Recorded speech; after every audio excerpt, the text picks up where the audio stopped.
Hello Mark, this is Sylvia and my student number is 28 and I'm sophomore at NCUE. Now I'm going to read the transcript of the speech. Janine Shepherd, a broken body isn't a broken person. Life is about opportunities, creating them and embracing them. And for me, that was the Olympic dream. That's what defined me. That was my bliss. As a cross-country skier and member of the Australia ski team, headed towards the Winter Olympics, I was on a training bike ride with my fellow teammates. As we made our way up toward the spectacular Blue Mountains west of Sydney, it was a perfect autumn day. Sunshine, the smell of eucalyptus and a dream. Life was good. We'd been on our bikes for around 5.5 hours when we got to the part of the ride that I loved, and that was the hills, because I love the hills. And I got out of the seat of my bike, and I started pumping my legs, and as I sucked in the cold mountain air, I could feel it burning my lungs, and I looked up to see the sun shining in my face. And then everything went black. Where was I? What was happening? My body was consumed by pain. I'd been hit by a speeding utility truck with only 10 minutes to go on the bike ride. I was airlifted from the scene of the accident by a rescue helicopter to a large spinal unit in Sydney. I had extensive and life-threatening injuries.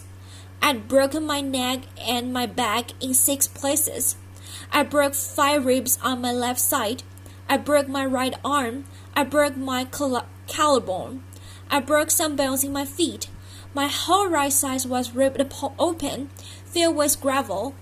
My head was cut a pound across the front, lifted back, exposing the skull underneath. I had injuries. I had internal injuries.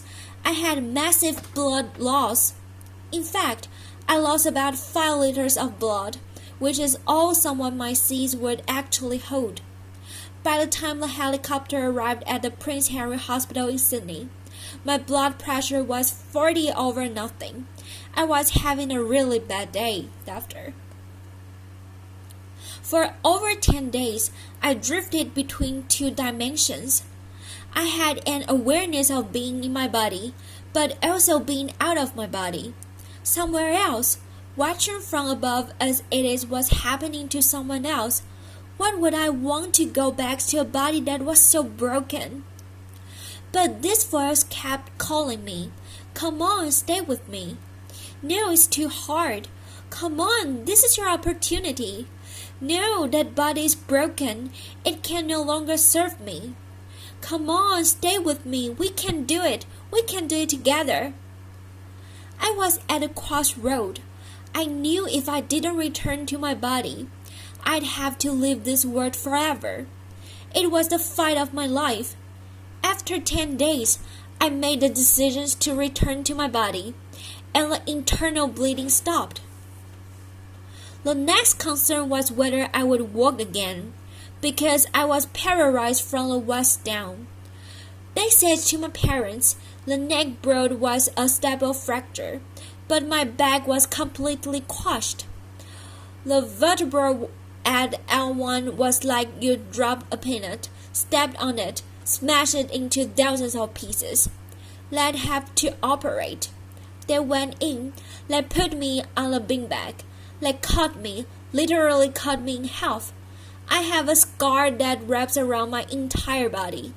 They picked as much broken bones as they could that had logged in my spinal cord. They took out 2 of my broken ribs, and they rebuilt my back. L1, they rebuilt it. They took out another broken rib. They fused T12, L1, and L2 together. Then they stitched me up. They took an entire hour to stitch me up. I woke up in intensive care, and the doctor were really excited that the operation has been a success because at the stage I had a little bit of movement in one of my big toes, and I thought, great, because I'm going to the Olympics. Laughters. I had no idea. That's the sort of things that happens to someone else, not me, surely. But then the doctor came over to me, and she said, Janine, the operation was a success, but we've picked as much bone out of your spinal cord as we could. But the damage is permanent.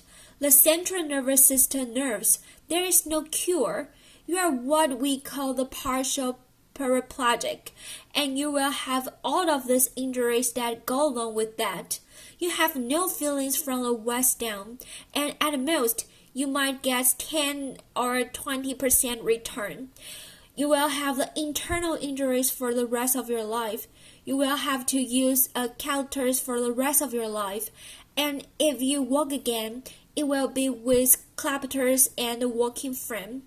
And then she said, Janine, you will have to rethink everything you do in your life because you are never going to be able to do the things you did before. I tried to grasp what she was saying. I was an athlete. That's all I knew. That's all I've done. I couldn't do that. Then what could I do?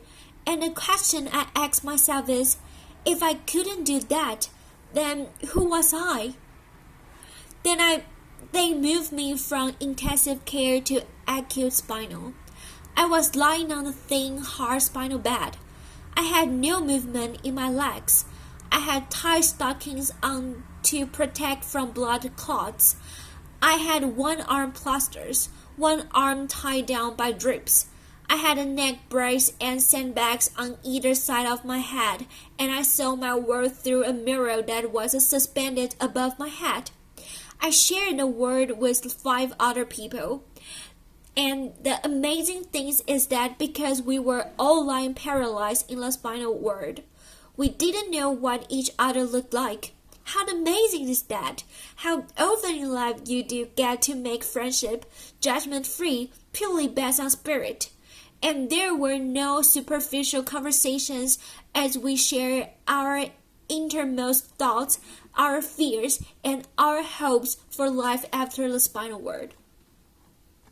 I remember one night, one of the nursing came in, Jonathan, with a whole lot of plastic straws. He put a pile on top of each of us, and he said, start threading them together. Well, there wasn't much else to do in the spinal world, so we did. Then, when we finished, he went around silently and he joined up the straws up till it looped around the whole world. And then he said, okay, everybody, hold on your straws. And we did. And he said, right, now we are all connected. As we held on and we breathed as one, we knew we weren't on this journey alone.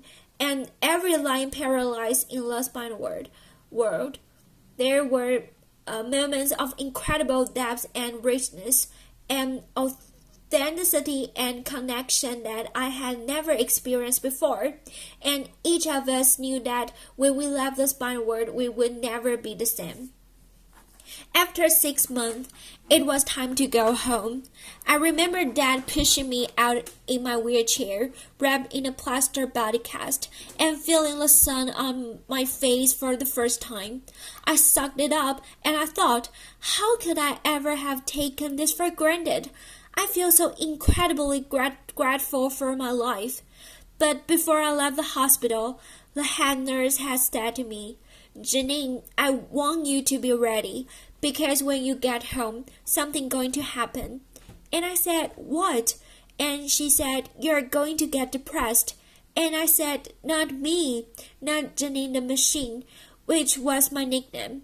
She said, you are, because, see, it happens to everyone. In the spinal world, it's normal. You're in a wheelchair, that's normal.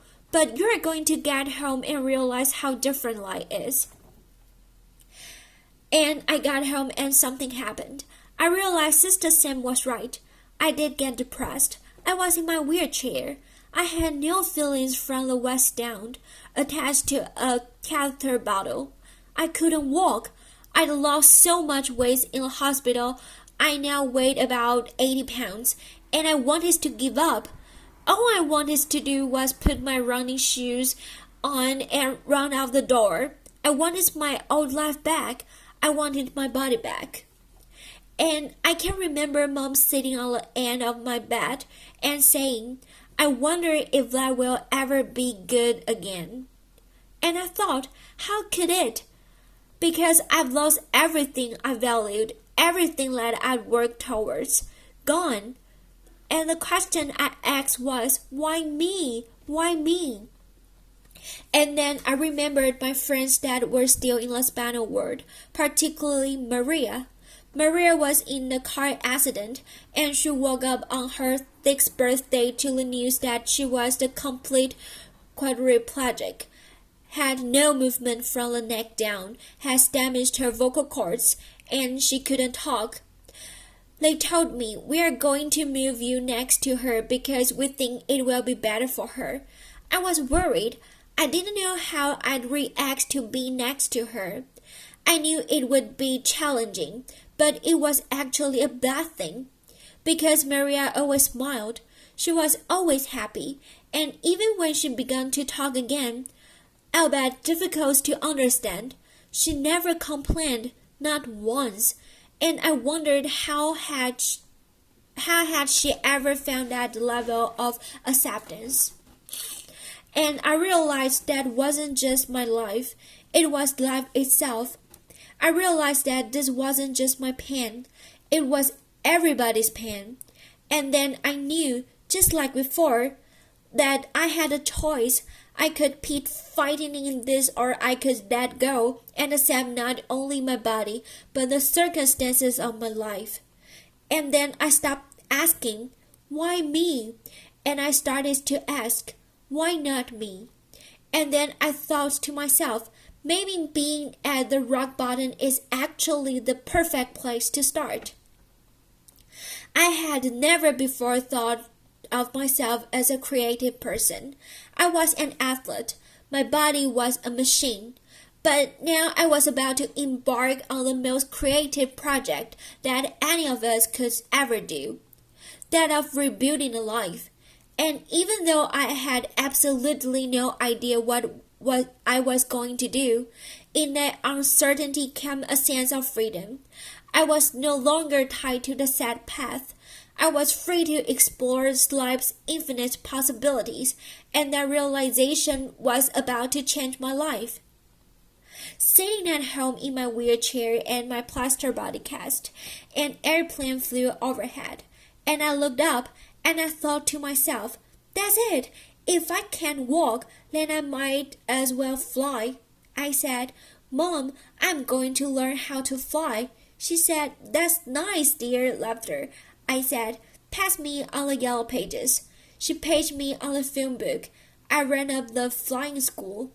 I made a booking. Said I'd like to make a booking to come out for the flight. They said, when do you want to come out?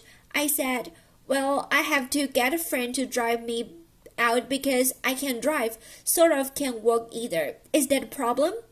I make a booking, and weeks later my friend Chris and my mom drove me out to the airport. All 80 pounds of me covered in a plaster body cast in a baggy pair of overalls. Laughters. I can tell you, I did not look like the ideal candidate to get the pilot's license. Laughter. I'm holding on to the counter because I can't stand. I said, hi, I'm here for a flying lesson. Hi, and they took one look and ran out of the bag to draw sore straws. You get her. No, you take her. Finally, this guy comes out. He goes, hi, I'm Andrew, and I'm going to take you flying. I go, great. And so they drive me down. They get me out of the tarmac, and there was a red, white, and blue airplane. It was beautiful. They lifted me into the cockpit. They had to slide me up on the wing, put me in the cockpit. They set me down. There are buttons and dials everywhere. I'm going. Wow, how do you ever know what all these buttons and dials do? Andrew, the instructor, got the front, started the airplane up. He said, "Would you like to have a go at taxing? That's when you use your feet to control or rudder pedals to control the airplane on the ground." I said, "No, I can use my legs." He went, "Oh," I said, "but I can use my hands." And he said, "Okay." So he got over to the runway and he applied the power and he took off down the runway and the wheels lifted up off the tarmac and we became airborne. I had the most incredible sense of freedom, and Andrew said to me as we got over the training area, "You see that mountain over there?" And I said, "Yeah." And he said, "Well, you take the controls and you fly towards that mountain." And as I looked up, I realized that he was pointing towards the blue mountain where the journey had begun. I took the controls and I was flying. And I was a long way from the spinal ward, and I knew right then that I was going to be a pilot. Didn't know how on earth I'd ever passed a medical, but I worried about the latter, because right now I had a dream. So I went home, I got the training diary out, and I had a plan. I practiced my walking as much as I could, and I went from the point of two people holding me up to one person holding me up to the point where I could walk around the furniture as long as it wasn't too far apart. And then I made great progressions to the point where I could walk around the house holding onto the walls like this. And Mom said she was forever following me, whipping off my fingerprints, laughter. But at least she always knew where I was. So while the doctor continues to operate and to my body back together again, I went on with my theory study, and then eventually, amazingly, I passed my pilot's medical, and that was my green light to flight. And I spent every moment I could out at that flying school, way out of my comfort zone. All these young guys that wanted to be a Qantas pilot, you know, the little old hub below me in first my plaster cast, and then my steel brace, my bag overalls, my bag of medication and catheters, and my limp. And they used to look at me and think, "Oh, who's she kidding? She's never going to be able to do this." And sometimes I thought that too. But that didn't matter, because now there was something inside that burned that far outweighed my injuries. And little girls kept me going along the way, and eventually I got my private pilot license. And then I learned to navigate, and I flew my friends around Australia. And then I learned to fly an airplane with 2 engines, and I got 2 twin engine rating. And then I learned to fly in bad weather as well as fine weathers and got my instruments rating. And then I got my commercial pilot license, and then I got my instructor rating. And then I found myself back at the same school where I'd gone for that very first flight, teaching other people how to fly, just under 18 months after I'd left the spinal ward. Applause. And then I thought, why stop there? Why not learn to fly upside down? And I did, and I learned to fly upside down and became an aerobatics flying instructor. And Mom and Dad never been up. But then I knew for a certain that although my body might be limited, it was my spirit that was unstoppable. The philosopher Lao Tzu once said, "When you let go of what you are, you become what you might be." I now know that it wasn't until that God of who I thought I was that I was able to create a completely new life. It wasn't until that God of the life I thought I should have that I was able to embrace the life that was waiting for me. I now know that my real strength never came from my body, and although my physical capabilities have changed dramatically, Who I am is unchanged. The pilot light inside of me was still alight, just as it is in each and every one of us. I know that I'm not my body, and I also know that you are not yours, and that it no longer matters what you look like, where you come from, or what you do for a living. All that matters is that we continue to find the flame of humanity by living our lives as the ultimate creative expression of who we really are, because we all are connected by millions and millions of threads, and it's time to join those up ends to hand on. And if we are to move towards our collective bliss, it's time we shed our focus on physical and instead embrace the virtue of the heart. So raise your throats if you're joining me. Thank you. Applause. Thank you. Thank you, Mark.